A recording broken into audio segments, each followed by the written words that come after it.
Iran உளவு அமைப்புடன் Israel ராணுவ வீரர்கள் ரகசிய தொடர்பில் இருந்ததால் இஸ்ரேல் விமானப்படையில் ஏகப்பட்ட குழப்பங்கள் நிகழ்ந்துள்ளதாக கூறப்படுகிறது. அது குறித்து பார்க்கலாம். ஈரானுக்கு எதிராக மீண்டும் போரினை தொடங்கப் போவதாகவும் இதற்கு அமெரிக்காவின் ஒப்புதலை எதிர்பார்த்து காத்திருப்பதாகவும் இஸ்ரேல் பாதுகாப்புத்துறை அமைச்சர் குவாட் சமீபத்தில் தெரிவித்திருந்தார்.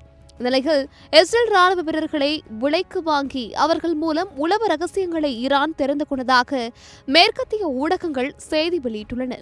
இஸ்ரேலிய விமானப்படையின் இதய பகுதியாக கருதப்படும் டெல்னோவ் விமானப்படை தளத்தில் பணியாற்றி வந்த 2 தொழில்நுட்ப வல்லுநர்கள் ஈரானிய உளவு அமைப்புகளுடன் ரகசிய தொடர்பில் இருந்ததாக குற்றம் சாட்டப்பட்டுள்ளனர். இந்த 2 வீரர்களும் கடந்த பல மாதங்களாக ஈரானிய ஏஜென்ட்டுகளுக்கு ராணுவ தளத்தின் ரகசிய வரைபடங்களை மின்னணு முறையில் பகிர்ந்து வந்துள்ளதாக இஸ்ரேலிய பாதுகாப்பு அமைப்பான ஷின்பெட் தெரிவித்துள்ளது. இந்த உளவு வேலையில் ஈடுபட்ட வீரர்கள் இணையதளம் வாயிலாக ஈரானிய உளவுத்துறையினரால் தொடர்பு கொள்ளப்பட்டுள்ளனர். இதற்காக அவர்களுக்கு பெரும் தொகை கிரிப்டோ கரன்சி மூலம் வழங்கப்பட்டதாக விசாரணையில் தெரியவந்துள்ளது.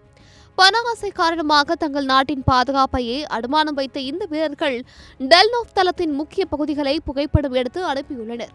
இதனையடுத்து இஸ்ரேல் முழுவதும் உள்ள அனைத்து விமானப்படை மற்றும் ஏவுகணை தளங்களில் பாதுகாப்பு சோதனைகள் தீவிரப்படுத்தப்பட்டுள்ளன. தற்போது கைது செய்யப்பட்டுள்ள அந்த வீரர்கள் மீது போர்க்காலத்தில் எதிரிக்கு உதவியது மற்றும் தேச துரோகம் ஆகிய பிரிவுகளின் கீழ் வழக்கு பதிவு செய்யப்பட்டுள்ளது. இவர்களுக்கு மரண தண்டனை அல்லது ஆயுள் தண்டனை வழங்கப்பட வாய்ப்புள்ளதாகவும் கூறப்படுகிறது. உலக அளவில் மிகவும் திறமையான மற்றும் ஆபத்தான உளவு அமைப்புகளில் ஒன்று என புகழப்படும் மொசாட் உளவுத்துறையை கையில் வைத்திருக்கும் இஸ்ரேலின் கண்ணில் மண்ணை தூவி ஈரான் நபர்களின் ராணுவ ரகசியங்களை விலை கொடுத்து வாங்கியிருப்பது சர்வதேச அரசியலில் பெரும் அதிர்வுகளை ஏற்படுத்தியிருக்கிறது.